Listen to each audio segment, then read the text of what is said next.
should really be using the disabled toilets? Well, here's my opinion as a wheelchair user. Well, disabled people who need to use the disabled toilet should be able to use it. That doesn't just mean wheelchair users like myself, it also means people with invisible disabilities, and they should be able to use it without judgment. Remember, there is no way to look disabled.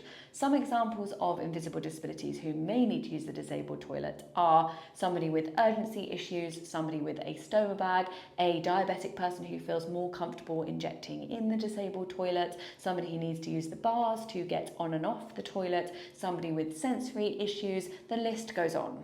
But it isn't just disabled people who need to use this toilet. For example, the baby change is often in the disabled toilet. Although I do wish that they had changing places in all toilets, including the disabled toilet, because disabled parents exist.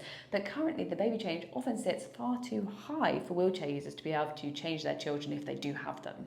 A trans person may use the disabled toilet for their own safety. Of course, I believe that a trans person should be able to use whichever toilet they feel most comfortable using.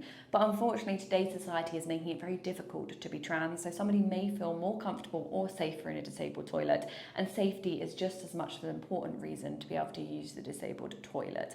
You should be able to use whichever toilet you feel fits you best. But also, not all disabled people may feel that they need to use the disabled toilet. It's not an indicator of how disabled somebody is. Somebody may be disabled but may not be physically disabled, so they may not need to use the disabled toilet. If you don't need to use the disabled toilet for your own safety or because you need to use it, it's best to avoid, because many disabled people do have urgency issues and can't wait for long periods of time. Also, there's very limited numbers of disabled toilets, so it's difficult to find them at times. Reminder, you can never know who is or isn't disabled just by looking at them, or who does or doesn't need the disabled toilet. It isn't your job to judge. It's our job as a society to create more accessible toilets to make it easier to find so that we don't have a limited number of resources.